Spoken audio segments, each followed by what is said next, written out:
Okay, I think we're ready to go. Benji, welcome. Thank you. All right. Begin.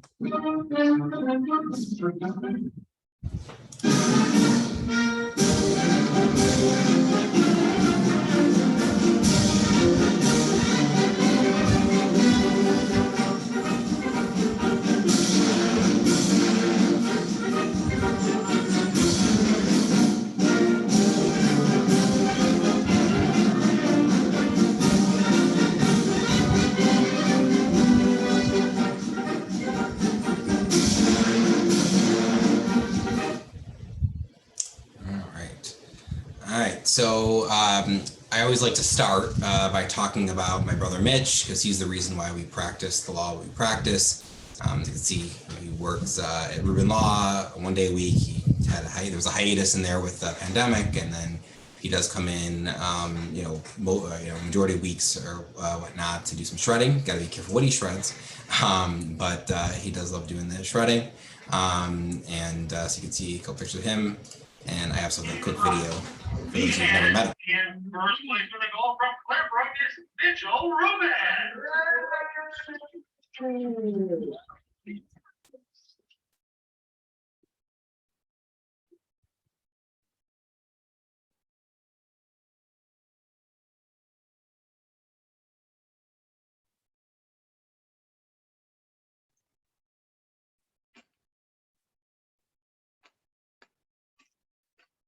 That's Mitch. The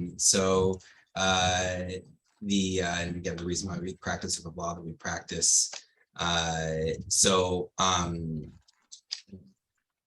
right. So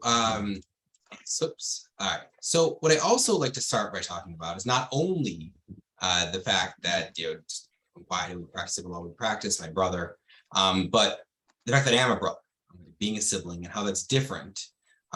Because most people in this kind of world, disability world, they're usually coming at it from a different perspective than a sibling. So most people, professionals, maybe from a professional perspective, may also be a parent. Sometimes actually are a sibling, but a lot of times we have the parent perspective is usually what we see, because parents are the ones who are the primary advocates for most of the, years during which they're a child, and even for as a young adult, and as long as they can be, parents are the primary advocates, primary people that are creating organizations, creating all the amazing supportive organizations that exist in this space. Available people with disabilities to watch some of this too. There's some technical difficulties, Linda. I don't know what's on there. But when it comes to being a sibling, though, there's a different perspective, coming at it from a sibling perspective. My father, oftentimes you'll hear from my father later, he likes to talk about, how it helps put things into perspective in life. And I think that siblings, it certainly helps put things in perspective in life for us as well, but it's a different perspective than a parent's perspective. A parent has kind of life before they had a child with disabilities, life takes a fork in the road, and then, things go, different than maybe they had, kind of planned originally. But when it comes to a sibling, there's usually not either a younger sibling like myself. There is no time period before there was a sibling disability. So it's kind of, you're born into this world of disability. And if you're an older sibling, it's maybe a few years before that took place. So very early on, or for your entire lifetime, and often as long as you can remember, you were a sibling. That was part of your identity. And so it definitely affects a lot about the prism through which you will filter friends. So oftentimes you'll make sure that for the friends, your peers that you choose to become friends with, and as a child, will oftentimes be people that are going to be thoughtful, be kind, be certainly empathetic, and certainly would never look down upon or will have some sort of or have something not make fun of, or just be immature about your sibling with disabilities. And so we find that siblings tend to be more mature than their peers on average, and that is certainly not a 100% statement, but it definitely does. There is definitely studies that have shown that they tend to be on average more mature than their peers, because they're dealing with some pretty big topics. And vacations are different when you have a sibling with disabilities. With my brother, the nature of his disabilities, it was an adventure to go on a vacation with him, but it was not relaxing. Certainly would never use a word like that with a vacation with my brother. You kind of need a vacation after the vacation. It was always kind of just, you had to be like on, as I call it, you had to be always looking a few steps ahead. What could set things awry. He likes to pull fire alarms, and thankfully he hasn't done that. And he does it like now at this point, it's like every 5 years, it happens again, but it's been very infrequent now. But when he was younger, it used to be a lot. And so we had to always be like, look on the lookout, where are fire alarms, know where they are, make sure that you can, make sure that he's not, you're between him and a fire alarm whenever there is one.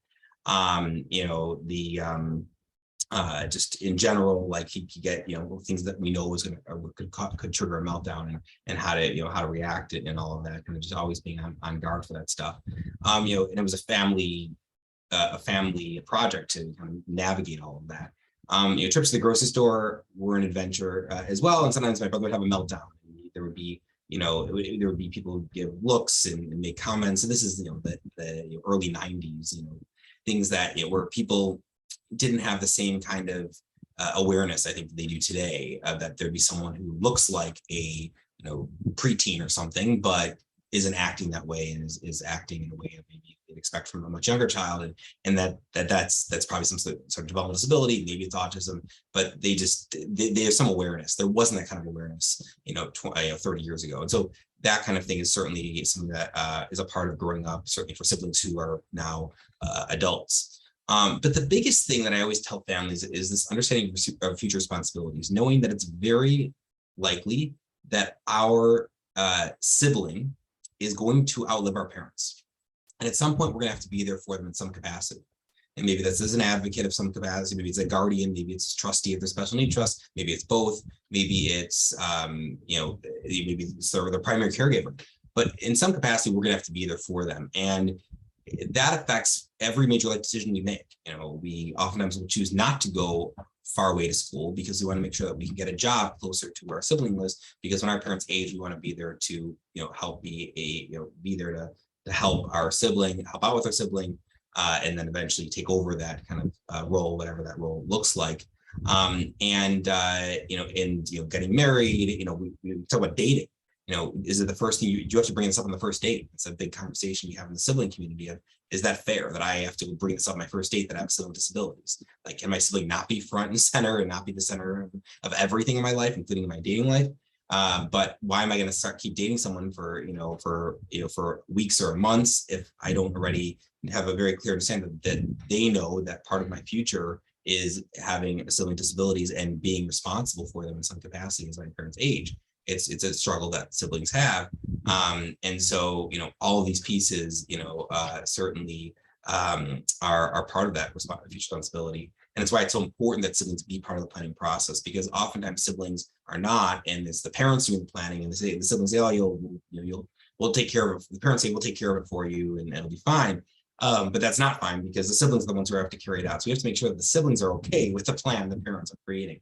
And so we often see a kind of a structure there, and oftentimes parents will avoid the planning because they're afraid to think about the fact that they may not be here forever, and that their child is not going to be able to be taken care of by them forever. And as a sibling, that's who actually ends up potentially having the worst results of that plan, because they're going to have the crisis fall into their lap. And we've seen siblings get divorced because of the pressure put on their marriage by a crisis with their sibling. They have to move in with them until they can figure out where they're going to live, and figure out where they're going to live in the crisis scenario is going to end up with usually really bad outcomes in terms of the best spot, what they could have been, right? If the planning was done over a longer period of time with forethought, with understanding, with a lot of maybe even trying something that didn't work out and trying something else, that kind of planning is much more likely to lead to a good outcome, not only for the individual disabilities, but for the family, the siblings, and their own future as well, and their role as advocates. And I always say, you want to set everyone up for success. You want to set up individual disabilities for success. You got to set up the siblings or other advocates, people who are going to be there for them in the future for success as well. And that requires the planning now. So I'm the president of Illinois Brothers and Sisters, Illinois chapter of a national organization called the Sibling Leadership Network, where there is a resource for brothers and sisters that have sibling disabilities. So, highly encourage you to pass along the information that we have about SIBS, SIBSnetwork.org, state website, SIBSleadership.org is a national organization. There is that information request form that Linda sent out to everyone who's on the Zoom. And that has a checkbox for information about siblings, sibling groups. There's adult sibling groups. There's even SIB shops for younger siblings. They start fun social activities run by different nonprofits, different school districts sometimes run them. And it's just a fun social activity where a sibling, and it's separated by age group. So it'll be a sibling who's maybe 7 years old, 8 years old, 9 years old, 10 years old, and each one is like a separate subgroup that'll have a separate SIB shop. And they have a coordinator who organizes it and kind of is like a counselor almost. And like on a weekend, you'll get to spend a few hours getting to meet other siblings, because being a sibling, especially when you're 7, 8, 9 years old, 10 years old, starting to kind of get a sense of the world, a little bit more about things, it can be very isolating to be a sibling, because oftentimes your peers have very different experiences growing up, with very different thoughts, concerns, what they're thinking about, what they're all that. And so it's really nice to have others that have some somewhat similar backgrounds to you, and that you can connect with about the fact that there are these different kinds of things you're dealing with from your peers. So that's more information at number 7. Okay. Now, when we talk about planning for the future, okay, we like to talk about it sometimes like building a pyramid. Okay, the base is government benefits. We don't want to do things that interfere with, jeopardize, or reduce government benefits, which Sherry just went over in a lot of detail, and we'll go over even in more depth later. But that's usually our base, okay? But we want to make sure, and that includes, again, everything Sherry talked about, Medicaid and those pays for programs and services, Social Security is like the cash component of all of that. And Sherry talked about the elevator and all that. Well, but Medicaid is really probably the most crucial, not probably, is the most crucial program for most families and individuals with IDD. But inheritances, we want to be a reserve fund over and above those government benefits as our base, all right? And the way to do that and not have them lose their government benefits, which inheritance left directly to them or in a regular trust, support trust, would cause them to lose their government benefit eligibility, is to leave things in what they call a special needs trust. And there's 2 kinds of special needs trust, as we'll talk about. And they can still work and make some money. It's just that they can't earn too much money before it affects their eligibility for government benefits, which Sherry talked about, right? If you over that substantial gainful activity, 1350 gross work earnings, then you could jeopardize things. But below that, it could affect SSI a bit if they're still in SSI, as again Sherry talked about, but it won't blow up everything benefits wise until they get to that 1350 gross work earnings in today's dollars, because of inflation. Again, Sherry went in that in depth, and we'll go in talk about benefits 102 later in the day. So how much does someone with IDD or someone with significant disabilities, or maybe it's mental health, there's maybe a few people on here, or maybe mental health is the primary diagnosis. What about someone who has significant disabilities? They're going to have challenges and need supports for the rest of their life. How much money do they need? Well, it's impossible to come up with an exact dollar amount, because we don't know, first of all, what inflation is going to be next year, let alone 40, 50, 60 years from now. What government benefit programs will even exist, let alone what will they qualify for? We don't know, you have so many different factors that it's really impossible to know exactly what they're going to need. But, where's the money going to come from? Well, Social Security, Sherry talked a lot about Social Security, and that's great. And if you can ride the elevator, as Sherry talks about, and you get Social Security on a parent's record, and it's $1,700 a month, or the parent has passed and it's $2,600 a month or whatever, that's wonderful. It's a lot of money. And it doesn't affect the work earnings. They can still earn, we'll talk about $500, $600 a month, whatever, $1,000 a month even, and still qualify for the benefits, and doesn't affect Social Security checks. They get all this money, great. But if they live in a group home, if my brother lives in a CILA, community integrated living arrangement group home, again, Sherry talked about this, at least to some extent, in ICFDD campuses like Misericordia, Lambs Farm, Clarebrook and Ray Graham have these like dorm style type of residential. Whatever the case may be, those kinds of residential supports, where they need 24/7 support, you're talking about a $60 a month personal needs allowance at that point.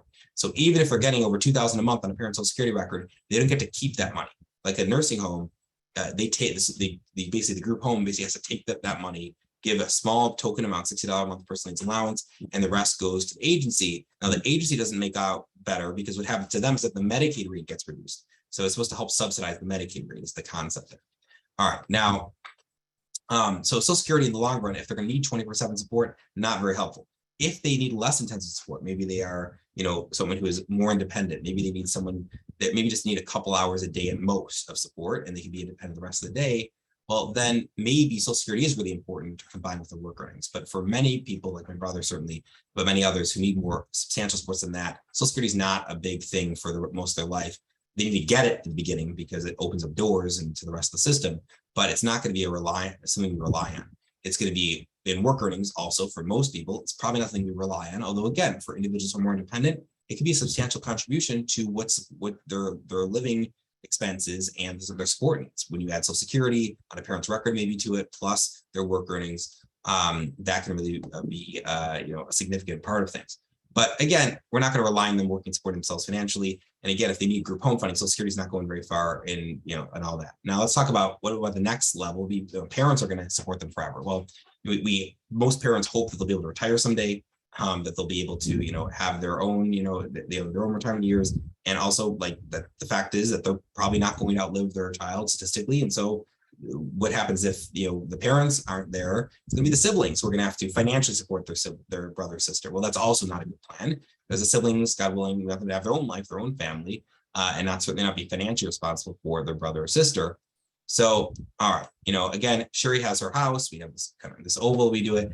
But basically, as a quick, again, overview, because it is very complicated, to remind us when we talk about planning, the benefits that Sherry went over, SSI, that has a $2,000 asset test, before age 18, look at parents' assets and income, but after 18, first day of the calendar month after 18, they only care about the child's assets and income, so they get their SSI benefit. SSDI does not care about assets, which they can get on their own record to get the Medicare Sherry talked about, or they can get it on the parents' record to get to Medicare that way as well. 2-year clock to that Medicare. Both SSDI and Medicare do not care about assets, but Medicaid does. And so in the short run, social interests are important for SSI, but in the long run, they're most important for Medicaid because while the Affordable Care Act has been Medicaid has no asset test, an income test. It's very weird how it's applied. It's not the same as SSI's rules or Medicaid's traditional rules. It's more complicated and can oftentimes the parents' income ends up counting.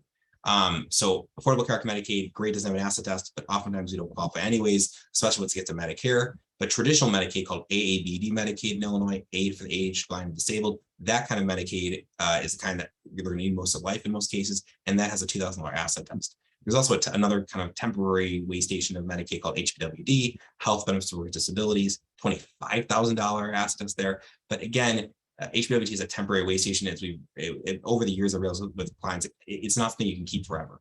It's going to eventually go away. And so we really need this traditional Medicaid eligibility, which means we really need special needs trust, really important to keep so that whatever inheritance they receive is a reserve fund over and above that $2,000 asset test for their own assets.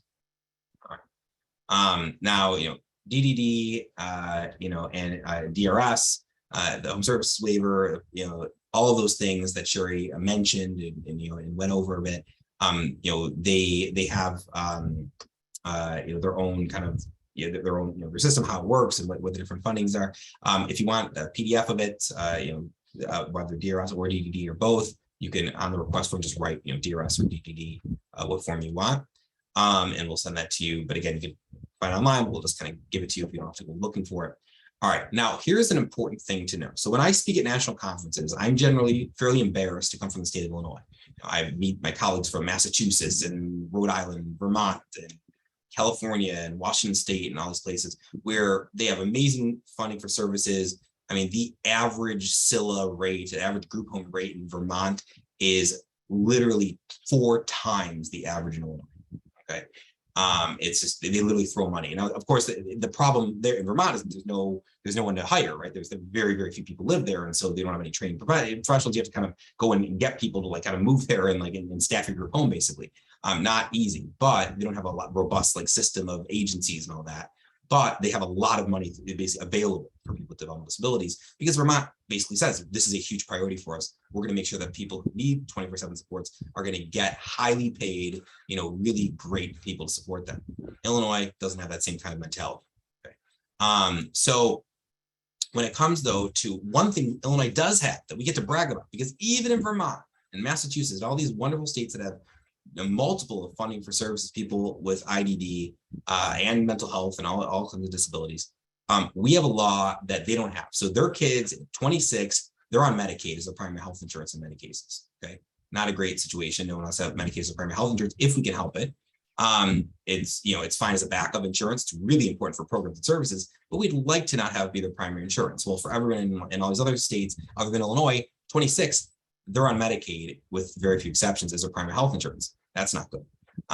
Well, Illinois is an exception. We are the only state, as far as I know, that actually does this, which has a law that goes back to 1969. It's probably the only reason we have it is probably because it's so old. We haven't, we did actually, it was amended to actually make it even better in 97 and 07. But I can imagine like health insurance companies, if we tried to do this from the beginning, would have been up in arms about it. But it's been around for so long, they just kind of accept it. It's in every Illinois health insurance plan. They just it's just been so long they don't even think about it. But they can stay on past 26 if they're disabled. So while everyone else is 26, even in Illinois, neurotypical, whatever, individuals able to, self-supporting, they are off their parents' health insurance 26. But if the child has disabilities, if they are incapable of self-sustaining employment and dependent on their parents or other care providers for lifetime care and supervision. So effectively, what they say is, you have SSI or SSDI, then you can say to your parents' health insurance past 26 is effectively the kind of the bright line rule. But obviously, you could potentially show it other ways, but that's the main way people do it. But information request form item number 4 on that form. Check the box for more information about this. One thing to note is that they can stay on health insurance forever. Now, of course, if the parent retires at some point, then usually the law doesn't apply anymore. In addition, it doesn't apply technically to self-insured plans for large corporations or other places that are self-insured because they have enough employees. They don't have traditional health insurance plans. They self-insure. They take on the risk of a big medical expense of one of their employees. Now, the thing about that is that every major corporation in Illinois I've ever come across follows this law because it's the right thing to do, and it's not a big thing to them in the long run. And they probably don't even, it's getting into the weeds in their healthcare plan. They don't even think about it. They administer it through Blue Cross or whatever anyways, and it just doesn't matter. But the only place I've seen not follow this law, because they know they can opt out of it because they're self-insured, is the state of Illinois itself. So whereas private employers voluntarily saddle themselves with this law and say, you know what, we're going to do the right thing, even though we're not required to, the state of Illinois is opting out and hurting their employees. And so we've got to fight with them, and we've basically on a case-by-case basis, usually we win the case, and they eventually kind of just give in and put their health insurance plan. May require calling that state rep or state senator. I mean, it's ridiculous, but that's Illinois free. But that said, it is really important to have health insurance if we can, because most doctors don't take Medicaid in Illinois. Most doctors take Medicaid, most take Medicare, but most take Medicaid. And we want to at least bridge them to Medicare. The idea is that Medicare is primary, Medicaid secondary, that's fine. I don't want Medicaid primary if I can help it. But they could have all three. You could have private health insurance, Medicare and Medicaid, and they figure out who paid first, second, third. There's some rules about how large the employer is, basically. But effectively, you can have all three, and then there's one first, second, and third of who pays what. All right. Now, the State of Illinois Department of Human Services has different divisions for people with special needs. DDD, okay, again, Sherry talked about this. Division of Developmental Disabilities, that the PUNS is for. Again, Sherry talked about DMH, Division of Mental Health, for people with primarily mental health is their primary challenge, or DRS, Division of Rehab Services, for primarily people with physical or medical disabilities. But DRS, and Sherry went to bid, has all kinds of programs that help people with developmental disabilities, including they have the contract with school districts to provide transition plans, transition programs, administer the transition program. So they will have job coaches and DRS caseworkers affiliated with that transition program that will be at the IEP meetings and all that.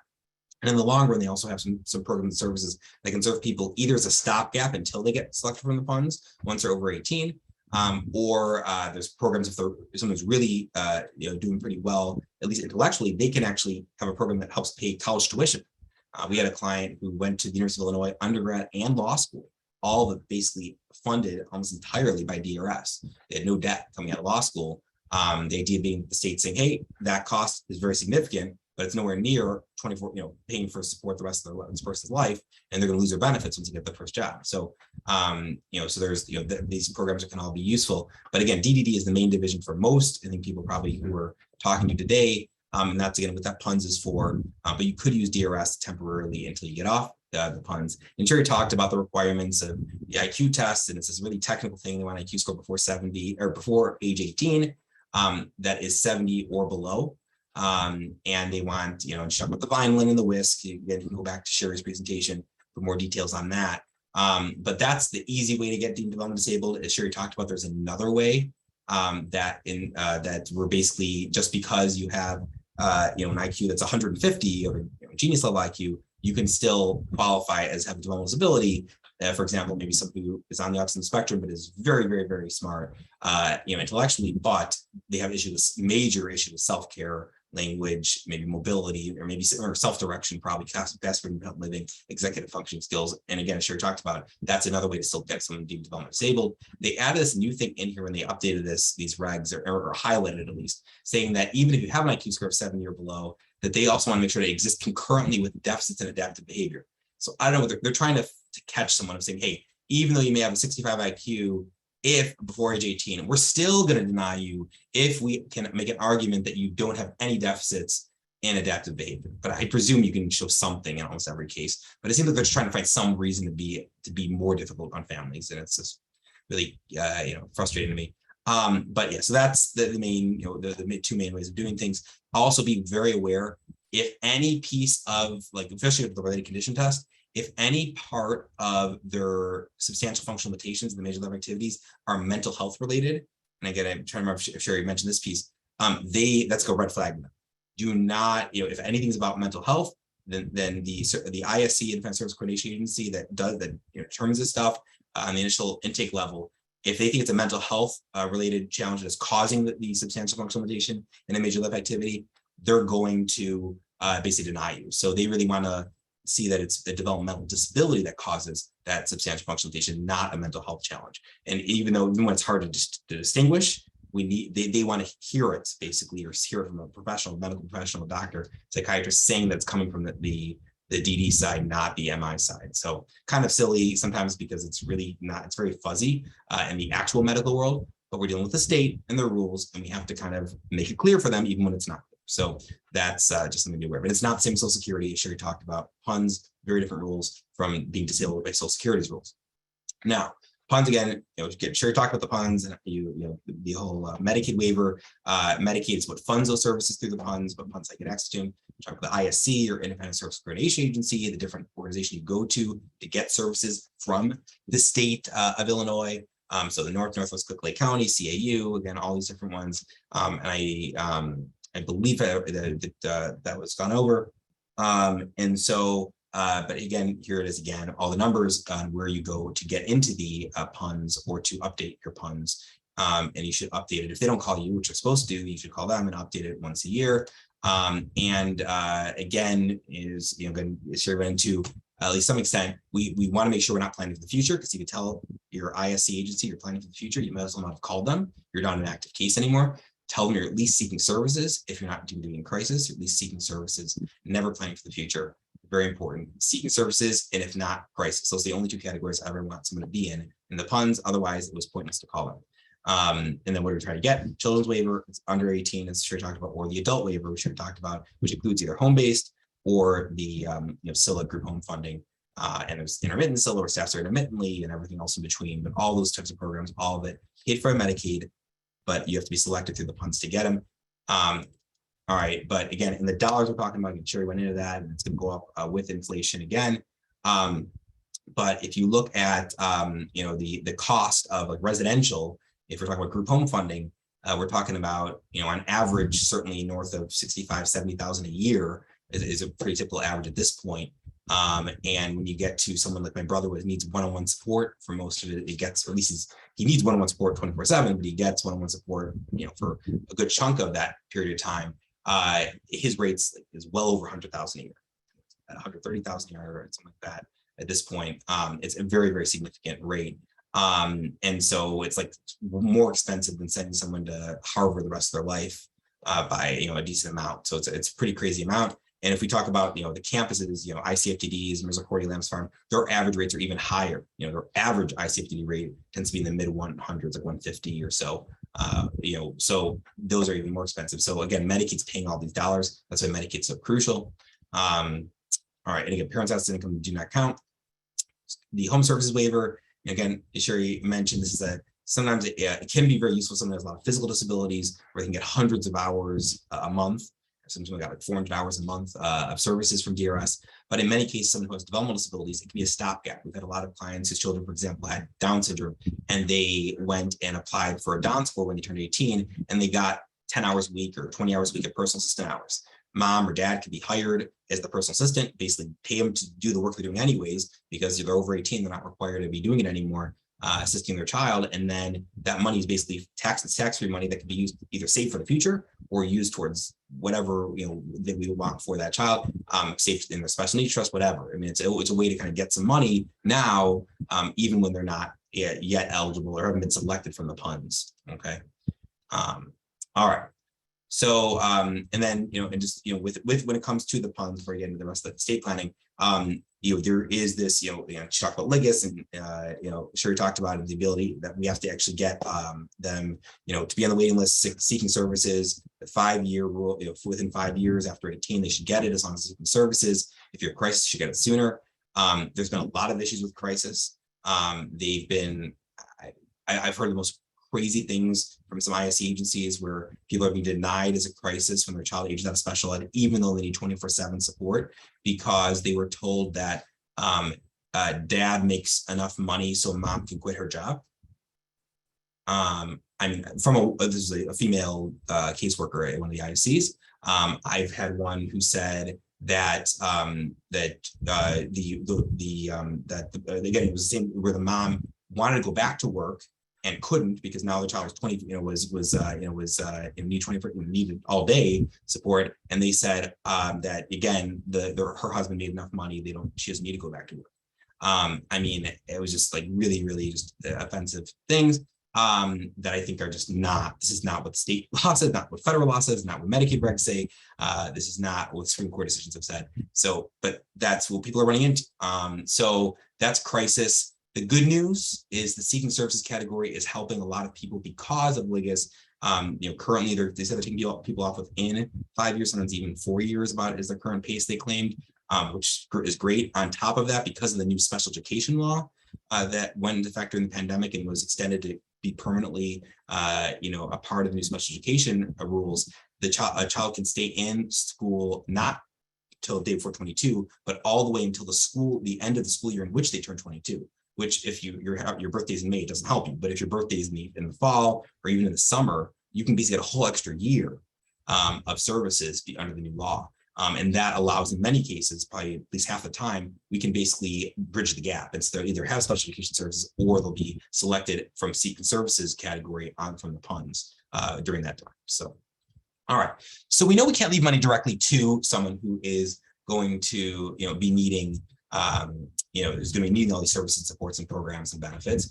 And if you don't have Will Artson for you, and we don't want to disinherit, the child and leave everything to its moral obligation to the other kids, because even if they're the most trustworthy, honest, financially savvy people in the world, that's not, there's still other risks, right? It could be that we have a problem with, they have IRS credit problems, they get divorced. Okay, that money's now at risk there. So there's all kinds of reasons we do not want to rely on that. Okay. Now, two kinds of trust: third-party trust versus a first-party self-settled trust that we need to set up. And obviously, we need to set a special needs trust. There are two different kinds, and they're very different. And so it's very important to understand that when someone refers to a special needs trust, they may be referring to one or both, one or the other, and they're very different. So make sure that you understand which kind of trust they're talking about, because they have very different rules. Okay, and self-settled has a lot of different acronyms or AKs for it. OBRA trust, first party trust, payback trust, D4A trust, and self-settled trust. So just be aware of that. It's a lot of different names for it. Most people call this just a third party trust and call it just a special needs trust, but that isn't very helpful because these both refer to a special needs trust. We like to call it a third party trust. The main kind for inheritances and gifts. Now, the special needs trust, regardless of the type, both types of trusts are reserve funds over and above government benefits. There's no limit how much money can be in a special needs trust. There can be millions of dollars in either type of special needs trust. It could even receive an income of millions of dollars a year. It wouldn't matter. It still would not impact government benefits at all. Okay. So what about the third party trust for gifts and inheritances? Okay, it's been around for a long time now. Okay, remember that the individual disabilities, a child cannot put their own money in this trust. If they do that, it'll taint the trust and make it a resource. Don't ever do that. That's one of the most common mistakes parents make, is they contribute Social Security or work earnings, excess money, or grandma or grandpa left money directly to that child, and they put it in their third party special needs trust. You can't do that. Third party trusts can be only funded directly from third parties, whether it's mom, dad, grandma, grandpa. It could even be a sibling, could be an aunt or uncle. It cannot be the child themselves. Their money can't go in there. It's tainted once it touches their name, once they have a right to it, once it was paid to them. It doesn't matter how it gets there to them. Once their social security number or name associated with that money, it's tainted. Can't go in this trust anymore. Only direct lines from third parties can money go into third party trust fund. So inheritances, again, from anyone in the world but them, gifts, life insurance, retirement account, beneficial designations, and in fact, with retirement accounts, there's special rules that allow, in many cases, special needs trusts to get a stretch of the we call requirement distributions. So there's actually a tax benefit of leaving special needs, leaving IRA assets, inherited IRAs to special needs trusts compared to when they're left to the other kids. Again, their money can never go in here. I just can't emphasize that enough because it happens like every month, every few weeks, someone says that you, our clients, who we told a million times not to, they do this. So I'm telling all the 100 people around us, do not put the child's money in third party special needs trust. You'll taint the trust, make it a resource. And then when the child passes, you get to decide where it goes. Mom and dad, if you're talking mom and dad, or whoever's setting it up, could be grandparents, could even be a sibling, but usually mom and dad are setting it up. They can decide, does it go to the other kids, grandkids? First of all, do we provide for children of the individual with disabilities? Do we have it go to the other kids if they're not living, they're not living their kids, they're sharing their kids. There's some charities we wanted to go to. Maybe there are no siblings. We want to go to the guardians who acted proportionately for however long they acted to say thank you for all that you've done. And if they're not alive, their kids get something because it affected the time that they had to spend with their own children and grandchildren, that they were acting as guardian for their other relative. So all kinds of places where it can go, and it has nothing to do with the governor, all right, where it goes. Now, I don't want the special needs trust, either type of trust, certainly a third-party special needs trust is really what we're talking about here, to be inside of a parent's will or inside of the revocable living trust. I want to be a separate freestanding document for a lot of reasons. We want to exist now, not only when both parents pass away, and if it's inside the parents' wills or the revocable living trust, it will not exist till both parents die. And that means that it's not available for what we call piggybacking. That grandma and grandpa or aunt or uncle or anyone else out there can't leave money to it in their own estate plan because it won't exist until both parents die. Well, then both parents have to die before the trust exists, okay? So we don't want that to happen. We want to be able to piggyback onto it because we want the trust to exist and be available for that. If laws rules change, I want to be grandfathered on existing laws and rules. The trust has to exist and be grandfathered. What about this issue? God forbid, grandma or grandpa or mom or dad needs skilled nursing care. All right, or some other relative needs skilled nursing care. The general rule is they can't just give their money away to their family or their kids and get to the state to pay for the nursing care. There is a 5-year look back period. People know this, in a lot of cases, that there's a 5-year look back period that you can't, 5-year basically penalty if you transfer assets to your family or something. You have to wait 5 years before Medicaid would ever pay for your nursing care. And obviously, no one knows 5 years ahead of time they're going to need nursing care, so they can't do it. Now, there's all kinds of long-term care insurance. It's very expensive, and all kinds of things people do because of this issue. But there's actually a federal exception to that rule, which is a loophole that the federal government created purposely for public policy reasons. They said an individual who needs nursing care can gift their assets to a special needs trust for someone who is disabled without a look back. They don't have to wait 5 years, not 1 year. They can literally do it the day before, and the next day they have no money and they're eligible for Medicaid to pay for the skilled nursing care without any look back whatsoever. Okay. So the problem, of course, the trust has to exist. That's what we're saying here. The trust exists, so they have a place to put the money into, to give the money into. But that is something to be aware of, because we've seen too many times where like grandparent, they spent all their money down, could have been saved in their grandchild special needs trust had it existed, and they knew about this rule. And then if someone's making gifts, if it's like a birthday present and they're going to spend it the next week, I don't really care if they write the check to the child, but if it's something that's larger, maybe have them write the check to the special needs trust. So the trust has to exist for that purpose, with one exception there. Which is if the grandparent or whoever is making the gift is doing not just a birthday present, but we're talking about like $16,000 annual exclusion gifts, gift estate tax kind of planning type of gifting. They can't do that to the special needs trust, and we can get into the rules on that. There's other things they can do to get around that, but not to the special needs trust. All right. Now, what you here, we're talking really about parents primarily do. Can certainly make a big impact on government benefits if you mess things up in terms of leaving the inheritance incorrectly in the wrong way, but other people can mess things up as well. So we really do need to get the extended family on board. So we have instruction that says, dear extended family, especially grandparents, but also an aunt or uncle, especially if they don't have their own children. If you want to leave or gift assets or gift parts of your estate, percentage of your estate, or just some amount to your grandchild, your niece or nephew, don't give it to them directly. Don't put it in some trust firm that your attorney says is fine. Just forget all that. Just literally write this down, put it into the special interest. Here's the language. Here's the actual name of the special interest. Just refer to it and be done with it. And we'll go a step further than that. Here's a fill in the blank form to add a paragraph onto your existing will called a codicil, or amendment onto your revocable living trust. Notwithstanding anything contrary, something that somehow go to your niece and nephew, your grandchild, it's not going to go directly to them. It's not going to go in some trust that that attorney set up for them that they thought was good enough. It's going to go redirected to the special needs trust that mom and dad set up. That is a good freestanding, full-fledged third-party special needs trust. So we have comfort and confidence that it's going to not interfere with the government benefits at all and be that reserve fund for them. And something that I would encourage any attorney does this kind of work is going to be a specialist in this, is that they should offer to talk to the attorneys of grandparents or aunts or uncles or their financial advisors as a courtesy, just for a few minutes, to make sure they understand what they're doing and why. Because if you spend a few minutes doing that, we can avoid a lifetime of a lot of problems later. So that's something we encourage as well. One of the issues we run into too often, unfortunately, is there may be a parent or grandparent who's not involved in the child's life, and they don't even have a will, and they don't even think about this stuff, and then they all of a sudden out of nowhere leave money directly to their their grandchild or whatever, or their child if it's an absentee parent. So you can only do so much sometimes, but we do something called the ex-spouse letter. My father used to call it the Dear Jerk letter, but basically saying, I don't care about all the other, stuff, that we, may be fighting about when it comes to like a divorce situation, but you need to make sure you don't leave anything directly to your child. It's going to mess up their benefits. Here's, you can go to this attorney, you can go to other, list of other attorneys that know what they're doing at least, just to make sure you don't mess up their benefits. You say, all right, I know what, a will is, I die when it's my money, but this trust concept can be hard to wrap our heads around sometimes. A lot of times people think of a trust, they think it's like an account at one bank, okay? Well, that's not, a trust is not just an account at one bank, okay? It can own all types of assets. Like we're setting up a business, or we're setting up it's an entity, okay? We set up a business, it's like a person that we're kind of creating.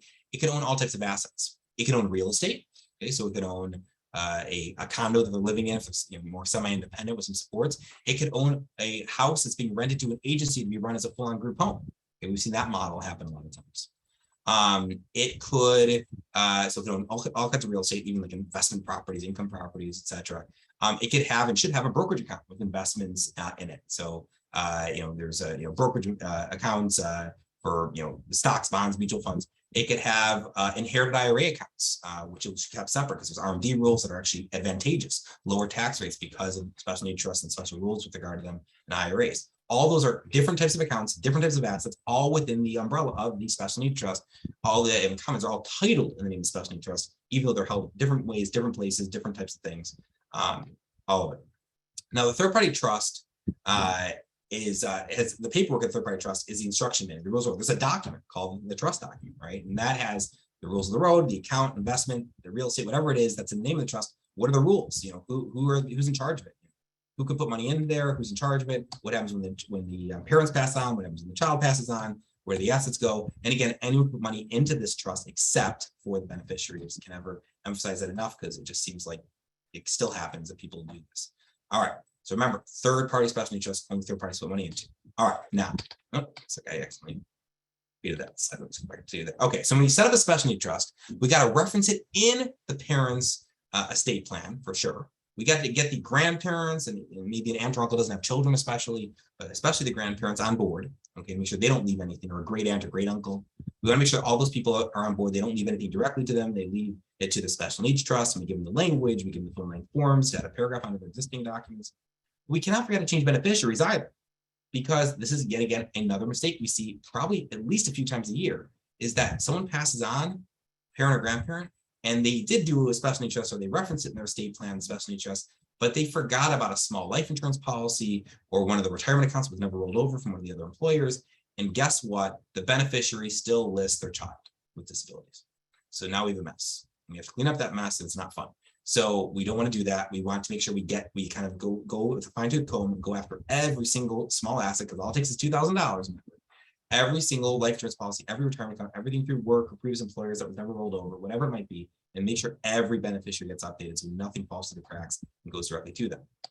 All right. Again, we talk about the gifts. They can write the check directly to them if it's a very small amount, and they're going to spend it next week, or just buy them the thing or whatever. Probably don't want to give them the ABLE account, as we'll talk about. The third party trust could be the place that we make the gifts to, if it's someone who doesn't have a large estate. But if they do have a very large estate, we may want to consider other options. But for most people, they can buy small gift, like birthday presents, things like that, to a third party special needs trust for most people. I mean, except for basically 0.5%, top 0.5% maybe of people they can't maybe in top 1%, but probably 0.5% real issues with state tax under current rules, and that could change. All right, so far I thought about third-party trust, but what about if someone does mess up, okay? And they leave money directly to them. Okay, they do leave that inheritance, or there's child support, or there's an inheritance, so the bad inheritance left directly to them, or there's a lawsuit settlement. Okay, or there's a custodial account in their name when they're turning, when they're they apply for benefits and they're turning 21 in Illinois is technically when it really becomes an issue. They inherit an IRA, or they have a retirement account in their name as it is. All these different things. 529 plan is not an asset. That's one thing to be aware of, because we just get that question asked constantly. 529 college savings, as long as the individual does not own the plan. And that's one of the weird things I've seen. Some financial planners think they're being a little too cute. They've said, oh, we're gonna make the child the owner because it helps with when you apply for FAFSA with the other siblings. And I'm like, okay, great, you have some theoretical benefit, but you just made a huge mess of this one child with disabilities benefit. So short of that one thing some financial planners were doing, which they're just being a little too fancy and messing things up. In most cases, the owner is the parents and the child is the beneficiary, which means it's not an asset of theirs because you can always change the beneficiary. So that's actually a really useful thing that we can use that to our advantage, the fact that it's exempt. Now, if a small amount of money is in their name, it's going to push them over $2,000. We could spend on things they need anyways, and usually you get them below $2,000, and then worst case they lose benefits for a month, and maybe in some cases we don't lose benefits at all. Medicaid doesn't reduce the benefits until we actually are over. It's been at the end of a month we're over 2,000.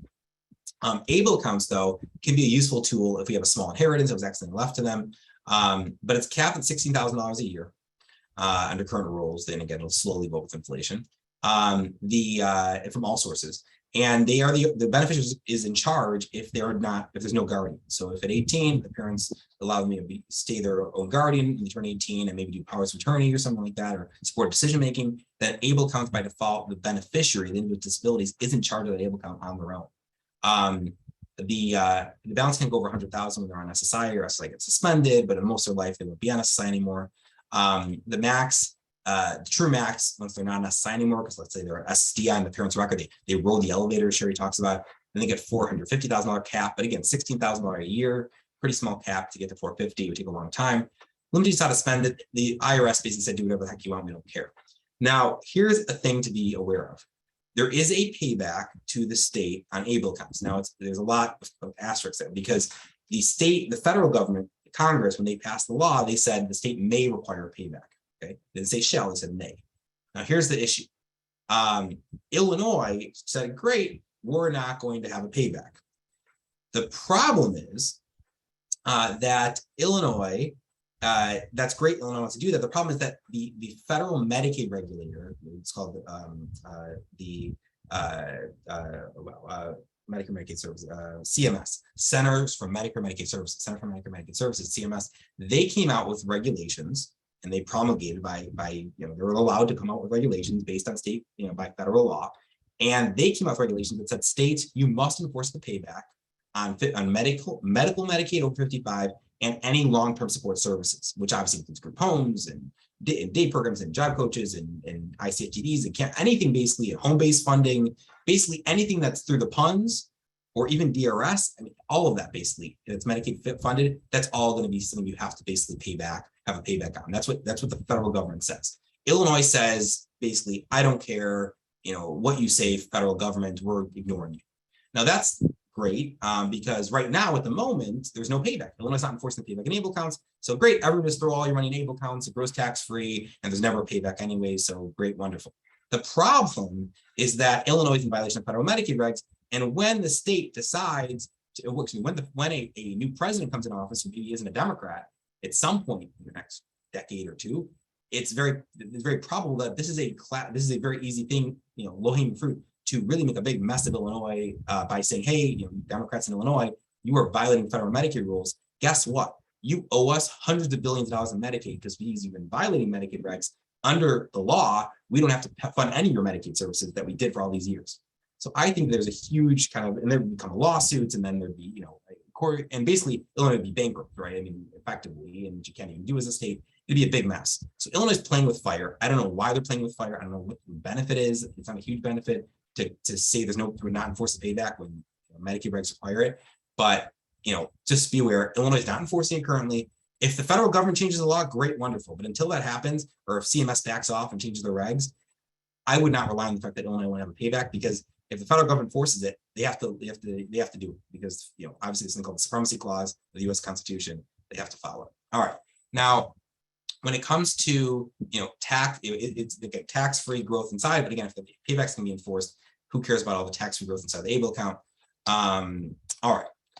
So when do we like to use ABLE accounts, given the probable payback to the state in the future when the child passes for whatever the Medicaid's paid during their lifetime? So basically wiping out that ABLE account in most cases.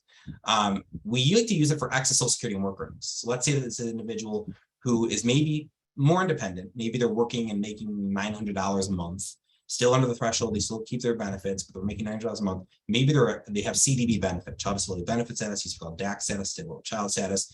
So they rode the elevator and they're getting $2,000 a month from the parents' record. Okay, the parents gone, they're getting $3,000 a month of a max record. Parent was a doctor. So now they're getting $3,000 a month in Social Security. They're getting almost $1,000 a month of work earnings, and they're saying, hey, we can't spend every month all their money.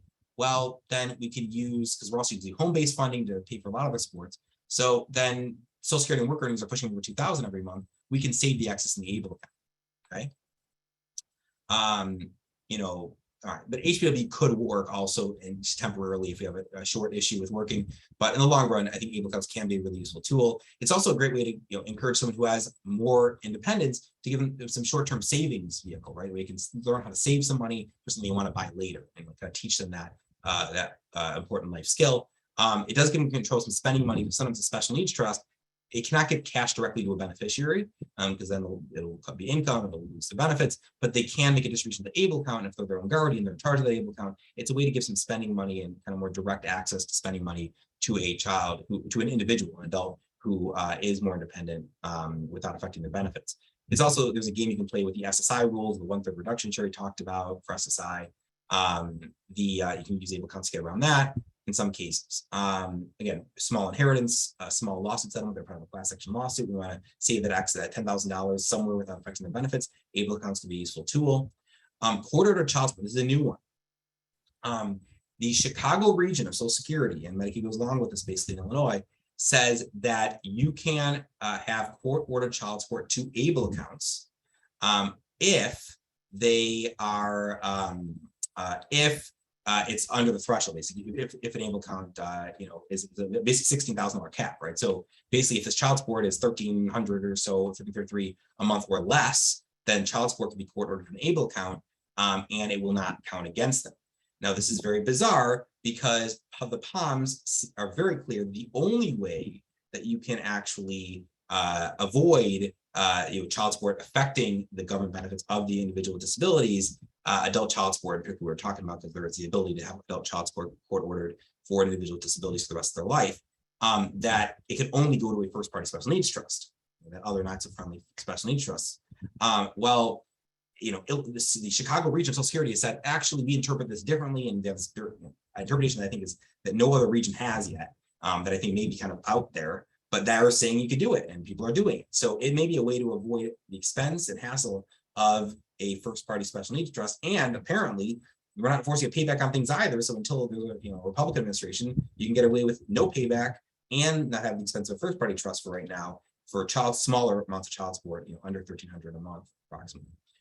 Here's an interesting thing for families who maybe are trying to do either have a large 529 plan account for their child, and they can change a beneficiary to another child and use it that way, or they could use it, save it in the future and use it for a grandchild or something. But if they want to use it for their child with disabilities, they can convert it to $16,000 a year, the limit that there is, to the ABLE account and then use it for anything, right, without penalty or taxes. Okay, if they're disabled, there's no penalty anyways on a 529 plan using it for non-college expenses, but there is taxes owed on the growth. Well, you can avoid even the taxes on the growth if you convert up to the ABLE limit to the ABLE account and then have the ABLE account used for virtually anything that's completely not college related at all. So that's a way to use it, 529 plans, and we can use this as a way to take advantage of for wealthy families, basically, where there's grandparents who are trying to gift $16,000 a year, or two grandparents give $32,000 a year to their grandchild. They can't do it to grandchild with special needs normally because they can't give it to them directly. They use their benefits. They can gift the special needs trust, but the future just gift, it wouldn't qualify. Can gift it to an ABLE, or don't want to give it to an ABLE account because of the payback. They can gift it to a 529 called savings plan, there is no payback on that. And then the parents, whenever they want, can convert to the ABLE account up to the limit of 16,000 and then use it however they want each year up to that limit. So it's kind of a loophole for they can take advantage of that gifting rules from a state tax perspective and not affect the child's benefits. It doesn't apply to too many people right now under the current tax laws, but it's very possible if the Democrats have anything to say about it that they'll lower those exemptions from what the Trump era exemptions of 24 million for a married couple currently is at the federal level, certainly. The annual contribution limit is increased by the work earnings potentially, assuming that they don't save in an IRA or 401k or whatever that the employer has, which they shouldn't anyways, because that would lose their benefits because it would cause them to have an asset potentially over $2,000.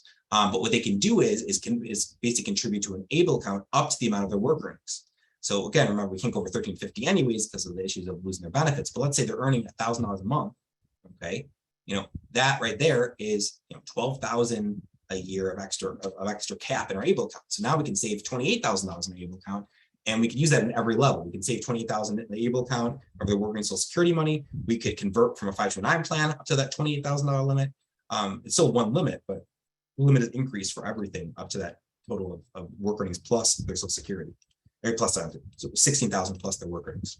All right, again, that whole payback thing, I went into this about CMS, but there's a slide talking about it. But CMS federal rules say you have to enforce a payback. Illinois says we don't care, kind of sticking their middle finger up effectively at the federal government. Not a good idea, but they're doing it. The federal government is not going to enforce it right now because it's a friendly federal government. But if it was an unfriendly federal government, this is a very easy way for Illinois to get in deep trouble. There is a state income tax deduction on ABLE accounts, but again, if there's going to be a potential payback, it's not very useful to get a 5% back on your up to 16,000 whatever contribution. All right, item number 11 is on the information request form if you have more information about ABLE accounts. But I'll talk about first party special needs trust. And this is the kind of trust that we do for, and actually when we continue on with this part of it, originally my father was going to talk about it. But the first party special needs trust, this is again that kind that we use if we have money in their name, but it has to belong to that belongs to the child. A lot of names for to get over 93D for a payback trust. D4C is for the big pooled trust from the nonprofits, which we're not going to get into too much right now. But it has that payback to the state, like ABLE accounts, as we'll talk about. So again, child support, if you're going here, if it's over 16,000 a year, over 1,333 a month, inheritance gets not correctly left to the special interest if it's more than 16,000 or the cap on ABLE. Also, personal injury medical malpractice settlement. So just something people should be aware of. If there's a personal injury medical malpractice settlement of some sort, those types of the proceeds of those have to go to this kind of trust if it's for the child. Now, if someone, just a side note about that, if someone had let's say a was a birth injury, potentially that may have caused their disability, there is a statute of limitations normally, but it's told in most cases like that in Illinois, which means that we've had clients who at 16 years old, 20 years old, have gone and filed a case, a decade and a half later and won it. We've had $10 million, $15 million settlements, even when the child was way past that normal statute of limitations of like 6 or 7 years old for birth injury. So those things can happen, but if they do, the portion that's allocated to the child has to go to the special needs trust, the first party special interest, which unfortunately has that payback to the state when the child passes, which is another reason that we would want the personal injury attorney to know what they're doing. So one of the if you are ever looking to look at those type of cases, we can give you referrals to people that actually, number one, do this specific type of case. Aren't doing everything that comes in the door, car accident, this, that, and the other thing. They just do medical malpractice or birth injury, whatever it is. But also to make sure they'll allocate it so that most of it may be allocated to the parents and not the child to the extent they can, because then that part doesn't get the payback on it. It's only the child share that gets the payback on it. All of it would need to be something the personal injury attorney, the medical practice attorney has to know some of that, or knows someone who knows it like us. So just something to be aware of there. But anyway, when we have to use a special needs trust, a first party special needs trust, whatever the reason is, there is this payback to the state when the child passes. It's even more onerous than the ABLE payback because it's before a funeral bill. And it goes back to date of birth Medicaid, not just since the account was established for ABLE program. But again, the payback's a payback. In many cases, it's not going to change anything. It's going to wipe out whatever's in the ABLE account, or in this case, it's ever in special needs trust. which is again why we do not want to use this trust if we can help it. And because of this, there's other rules. It can't be used for over 65, and also parents, grandparents, courts, or guardians, or the individual themselves can set it up, but siblings, for example, cannot. So if the parents and grandparents are gone, and the child has a guardian, the sibling can't set it up for them. They basically have to go to court to get it set up. And if the court has to set it up, Social Security takes a position that the court has to approve everything moving into the first party trust. And that means that the courts are going to be involved potentially indefinitely. It's up to the judge. In Cook County, they have a blanket rule, no matter what, that the court will have annual accountings every year for the rest of the child's life on this trust, even though it's a private trust. And that means thousands of dollars of annual attorney fees. So we'd love to avoid this if we could. All right. Now, again, we use first party trust if we have to for child support. If it's a larger sum, if it's a smaller sum, able accounts can be used. But there is this ability to have a court order of child support post 18 for the rest of that child's life. Also could have court ordered life insurance maintained for the rest of that child's life to be paid to a third party special needs trust. Child support has to go to a first party special needs trust.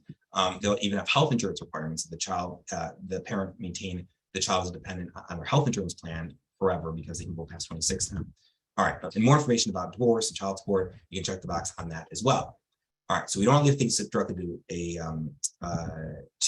the child, only a third party trust. Only if you have no alternative do we use the first party trust or an able account. We usually use if we have a mess that comes about that's smaller, or again we can use it as a tool in certain cases if it's spending money or smaller amounts of money that we don't really care about the payback very much. But we're not trying to save and accumulate money for the future in an able account, like we said, because of that payback. All right. One quick note of the nursing home impoverishment exception: if grandma or aunt or uncle or mom or dad needs skilled nursing care and they want to take advantage of the special rule, there needs to be language in mom, dad, grandma, grandpa, whoever is doing it, their documents that says that if they've lost capacity, because oftentimes by the day before they need nursing care, they've lost capacity to make the transfer. We need language in their powers of attorney and their local living trusts, or one or the other, or both. That's depending on their estate plan situation. That says that the successor trustees, successor agents, have the power, even in the event of their incapacity, to move their assets into the special interest for their grandchild or their child. And that language should always be in there. So that's something to be aware of.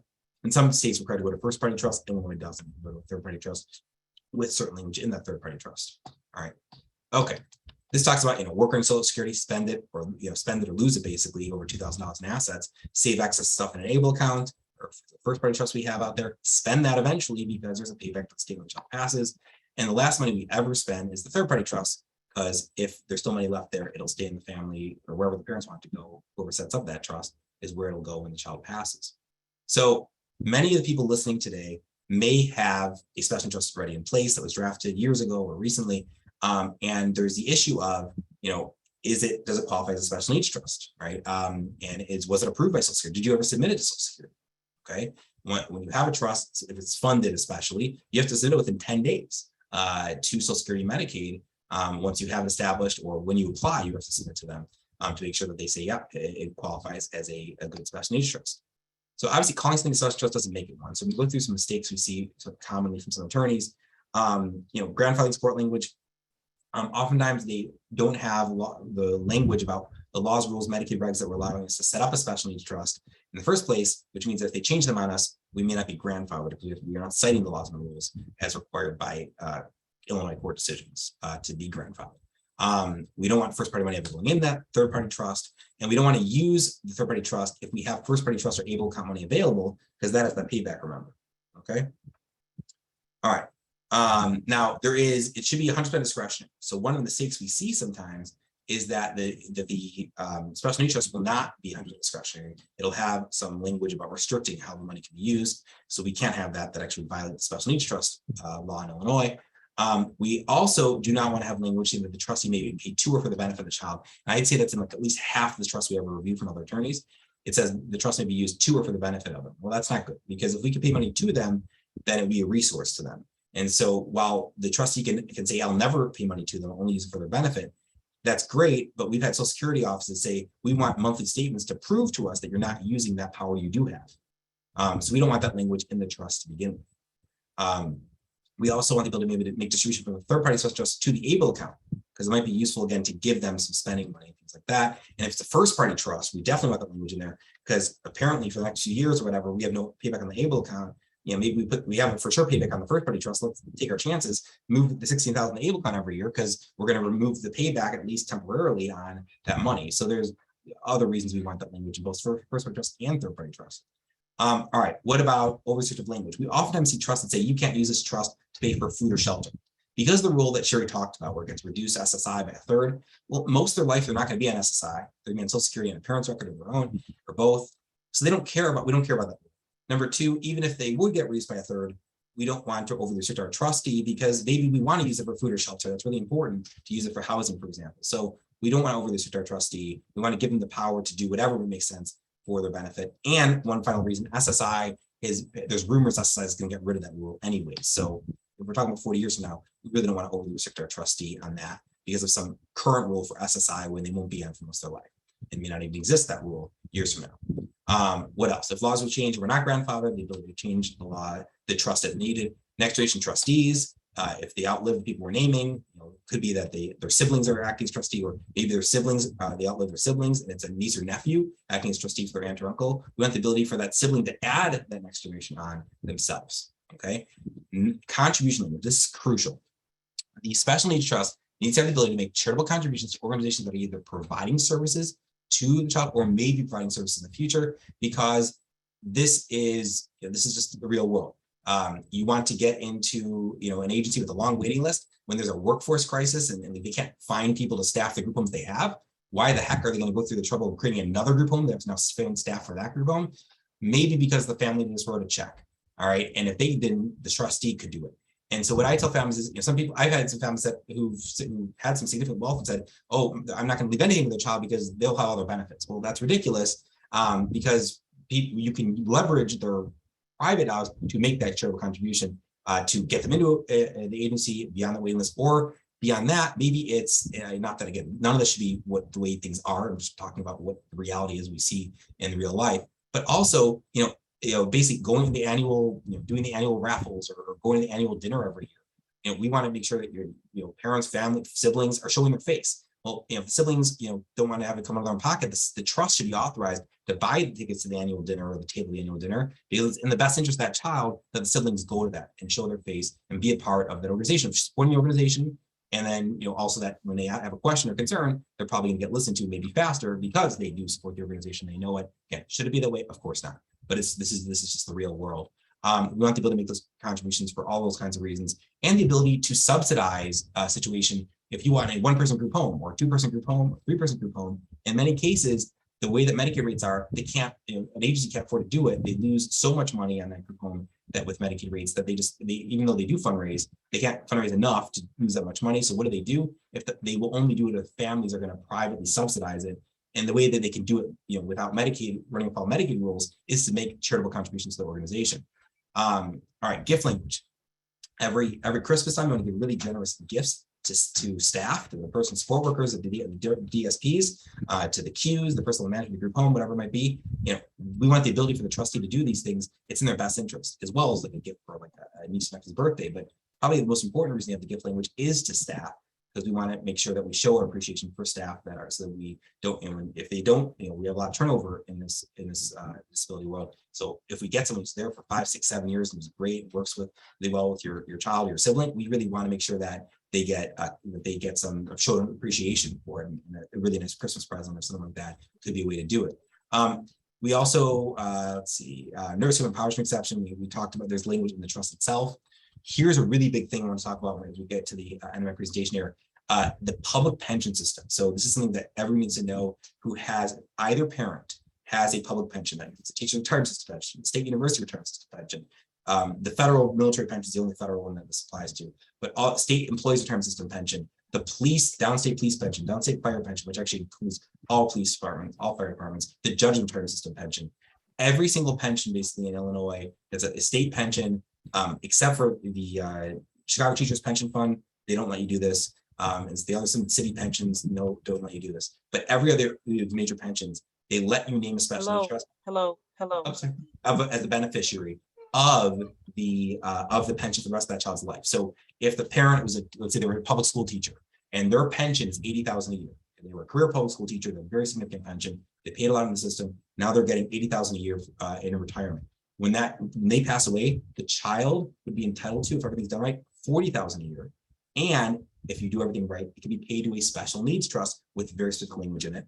And you have to do stuff with your tax returns, you do all kinds of stuff. But if you follow all the rules, dot your I's, cross your T's, and jump through the hoops, $40,000 a year to your child's special interest the rest of their life, worth a lot of hassle. And if you miss any of those things, nothing will go from that pension.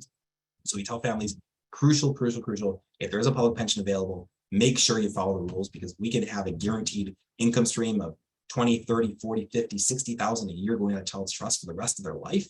I mean, you can't really, I don't know what you think, that's worth millions of dollars. I mean, it's crazy to have that. So we really want to take advantage of it if that exists.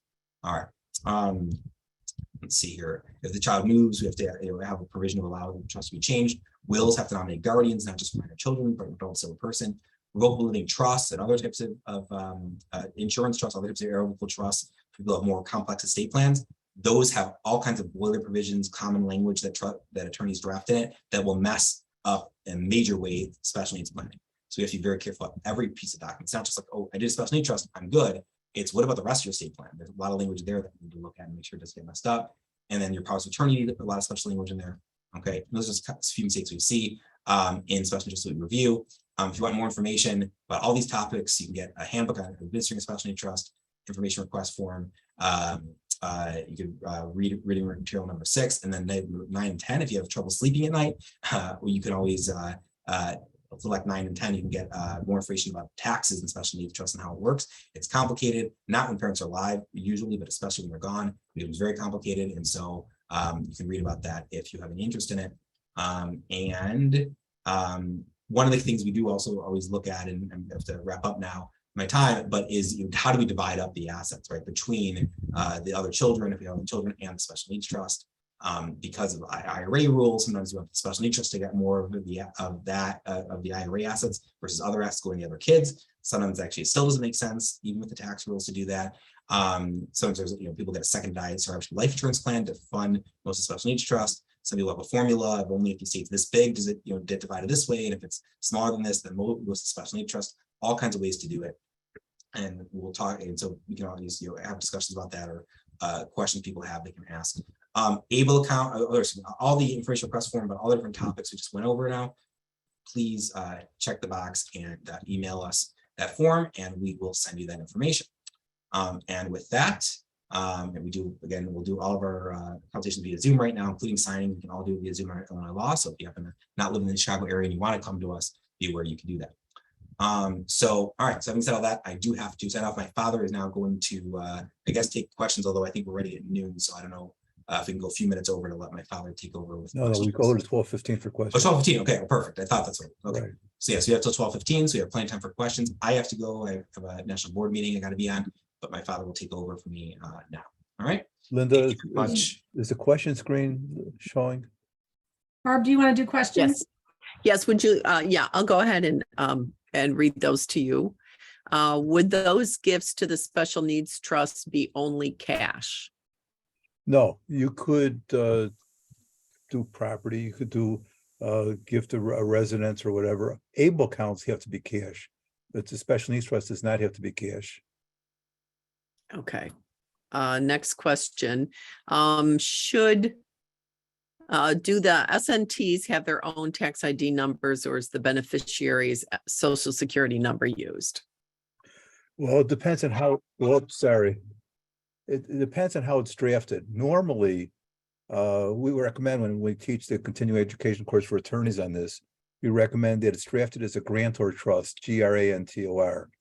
It's an IRS provision. So the parents have enough control over the trust during their lifetime when they're trustees. They could change contingent beneficiaries, they could change trustees. No money spent unless they say it is. As grantors, it's taxed to them. We can use one of their social security numbers just like it was a joint account.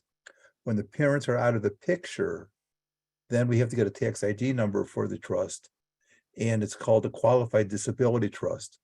When you file tax returns for a trust, instead of a 1040, it's a 1041.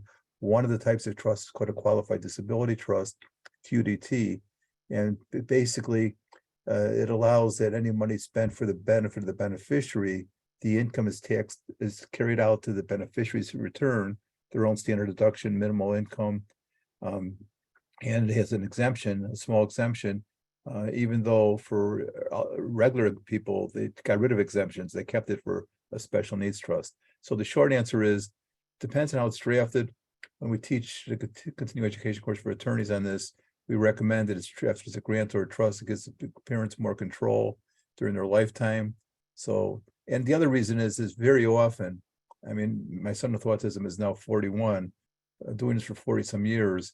Most often these trusts are not funded until the parents pass away or minimally funded. So it's another reason why I don't care that it's taxed to the parents, you know, if there's any income earned on it. So you ask a lawyer a quick question and it gives you a long answer. Sorry. Go ahead. That's okay. It's helpful. Next question is, should you only put Social Security money in an ABLE account, or is it okay to put earnings in it? No, definitely it's okay with earnings. Subject to what Benji talked about, that CMS says that the state can't do it. When the state passed this and they said there's no payback, they did throw a line on the end of the ABLE Act that says, except as federal law requires otherwise, to try and cover themselves. Except it really doesn't cover it because it's not a law, it's federal regulations. So they're walking a thin line. Bottom line is though, an ABLE account we use to keep, not for gifts. It doesn't, to me, it doesn't make any sense to do gifts in there because of the potential payback. We really want it to be used to keep the beneficiary under $2,000. And again, if it's under 16,000 a year, an easy place for it is to put the money is there. So it could be, I have some clients where their child is making, you know, small amount of income. The employer is paying the paycheck directly to the ABLE account. That's fine, as long as we don't go over to 16,000, you know, a year. Actually, as Benji mentioned, if somebody's working as earned income and they're not, and the employer is not paying into a retirement plan, you can extend that 16,000 up to about over 26,000 for earned income. But bottom line is that we only really want to use it for that child's money. So it could be if it's their child's money. Now, Social Security says you can't have a direct deposit to an ABLE account, but if it goes into a payee account or in the beneficiary's own name, yeah, they could always move it into an ABLE account if they're not spending it fast enough to make sure they're not going over 2,000. Okay, great.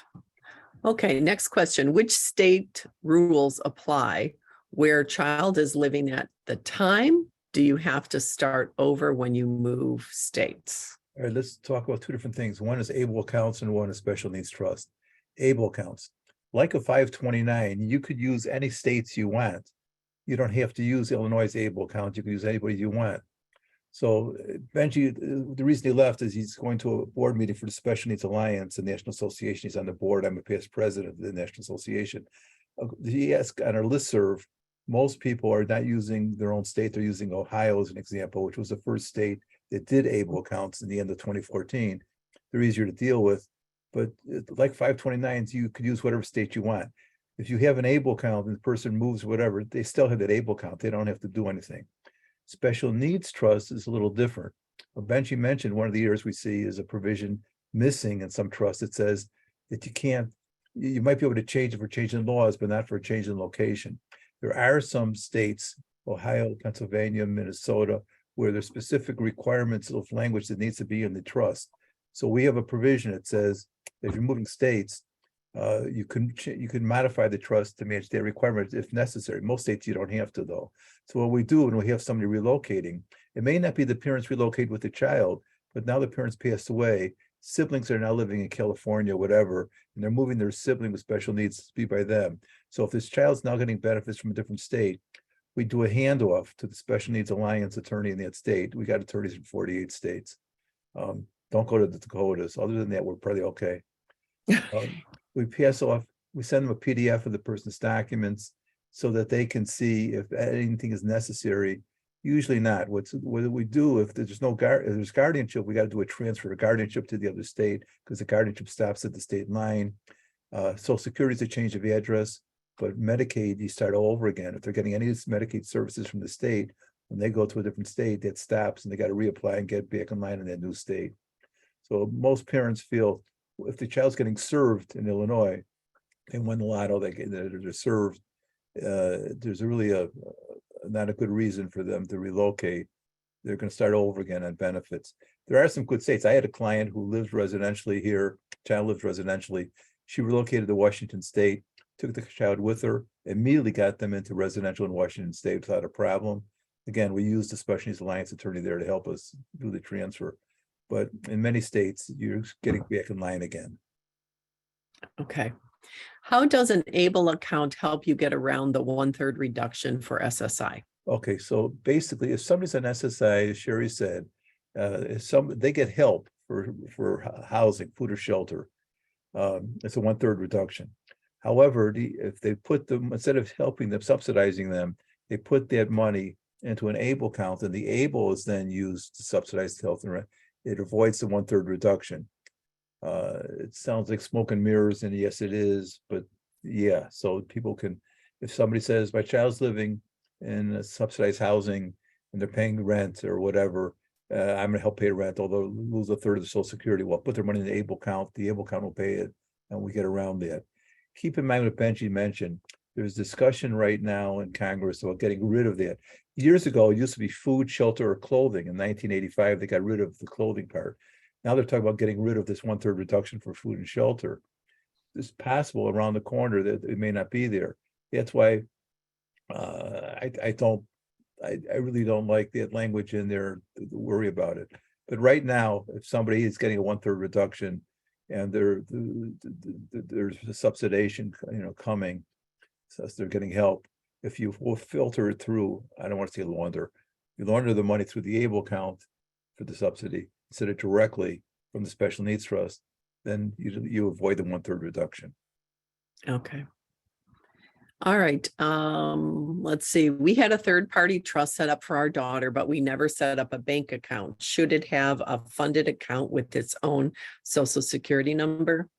So again, as I said before, depending on how it's drafted, it normally is going to be drafted as a grantor trust using the parent Social Security number. There doesn't have to be an account in there under Illinois trust law. The trust exists like a person exists, doesn't have a bank account, but they exist, the person exists. Okay, fine. Now, if that being said, Social Security is screwy. So Social Security takes the position that there's got to be something in the trust for it to be a valid trust. So 100 years ago, we would say, we deem $1 to be in the trust, and everybody was happy. A few years ago, Social Security said, no, you just said, where is that dollar? So we would joke and say, oh, it's in the kitchen in the drawer. Oh, they would then say, well, anybody can get to that drawer. How? It's not in control of the trust. So the compromise a few years ago was we stapled a dollar bill to the front of the original trust, and then we take a picture. Here it is, it's on there. And so far they've left us alone. So again, Illinois law says you can have a dry trust. You don't have any money in the trust. Social Security says, oh, wait a second. Certain states specifically say that you can have a dry trust. Illinois is silent on it. Yeah, well, hey, I've been in practice since 1976. Nobody's argued except for Social Security that you can have a dry trust. Social Security says you can't. Fine, we staple a dollar bill to the front of the trust. We're done. Wow. Okay, next question. What expenditures can be made out of payback trusts? I hate the question because it's really not a good answer. The answer is, until about 2 years ago, the rule was a third. I'm sorry, did they say it's a third party or first party? It says payback trust. So, Okay. So I don't know. payback is a self-settled or payback trust, first party trust. That one Okay. historically was saying it has to be for the sole benefit of the beneficiary. You can't spend any money that you can't document. It was for the sole exclusive benefit of the beneficiary. A few years ago, actually it was during COVID, they said, well, we're going to loosen that up a little bit. And the regulations now called the POMS, POMS, is Social Security Regulations, Procedure and Operating Manual, says the primary benefit of any expenditure has to be for the beneficiary. So somebody else might benefit from it, but you wouldn't make that expenditure but for the beneficiary. So the difference is this: in a first party or payback trust, it has to be for the primary benefit of the beneficiary. You have to be ready to justify that it was the in-ground swimming pool in the backyard for the primary benefit of the beneficiary.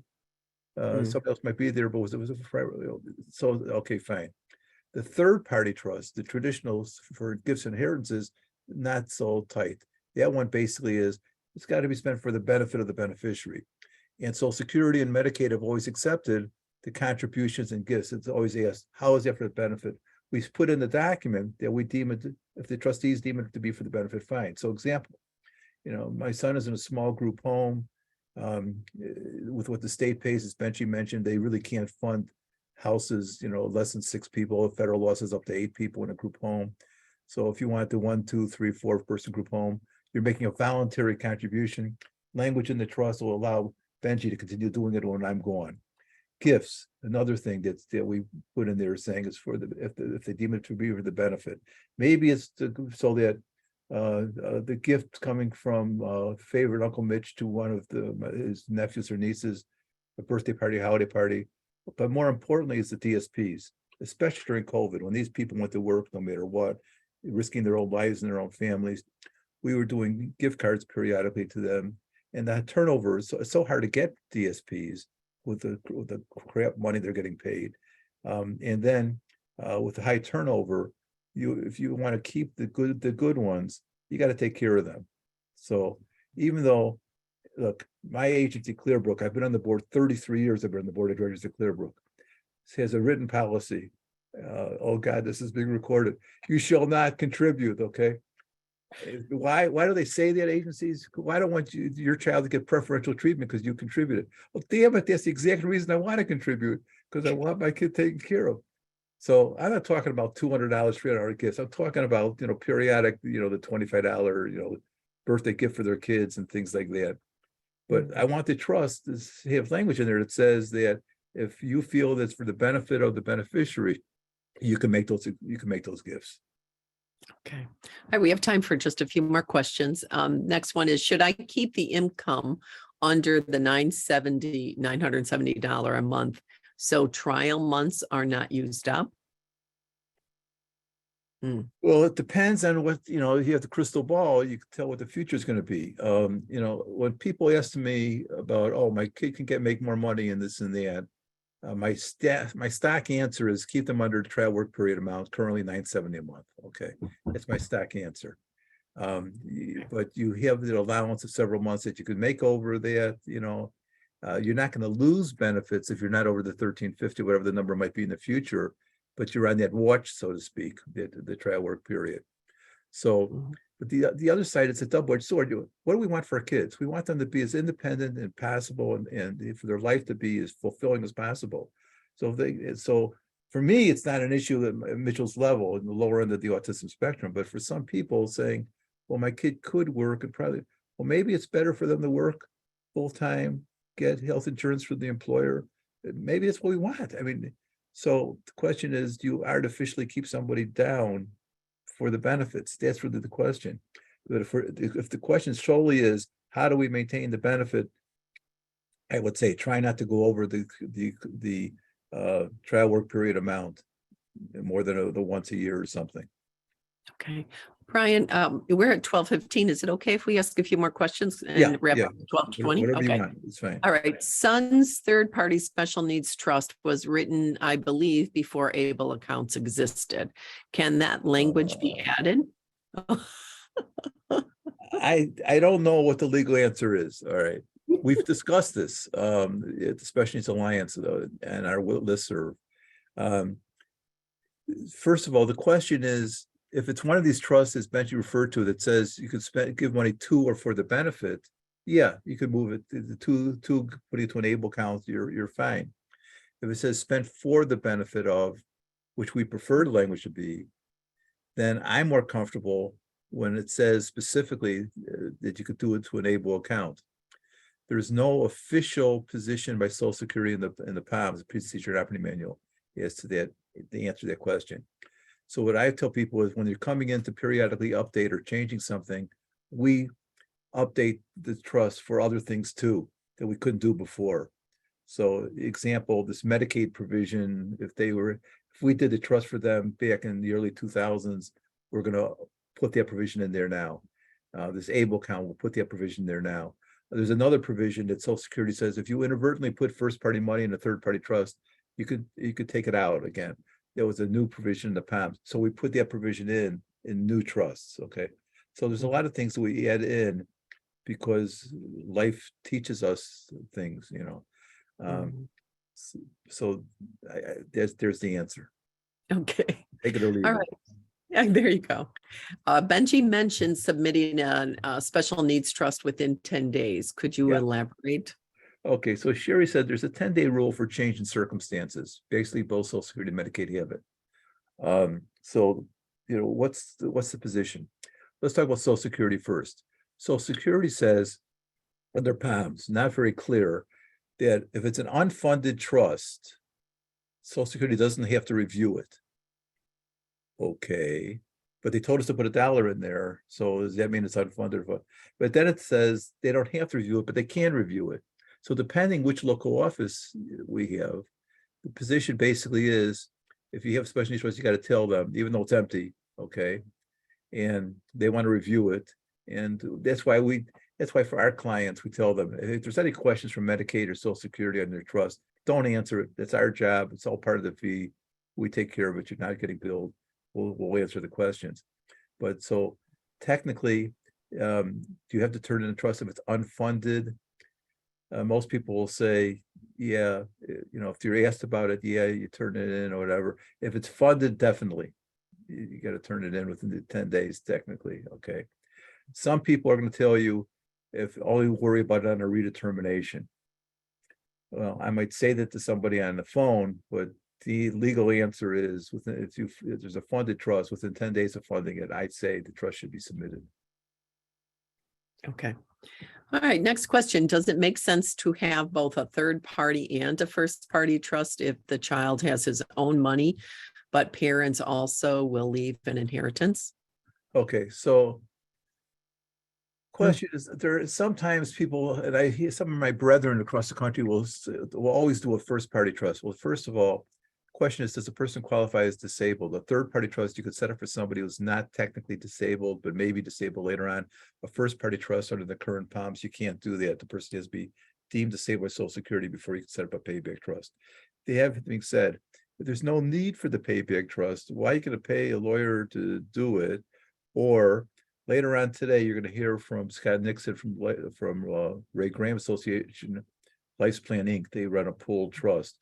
So you can always go to their pool trust, payback trust, without having to set one up, privately. So basically, my feeling is if they have worrying about money in their own name, and it's going to be not more than $60,000 a year, that's what the ABLE account's there for. If you're talking about, setting up a personal, why set up a first party trust? There was a lawsuit settlement. Grandma passed away, not leaving correctly the money to a third party trust, but left it directly to the child. There's reasons. If you need it, we set it up. I think setting it up and having it empty, you spend money for nothing. Okay. All right, great.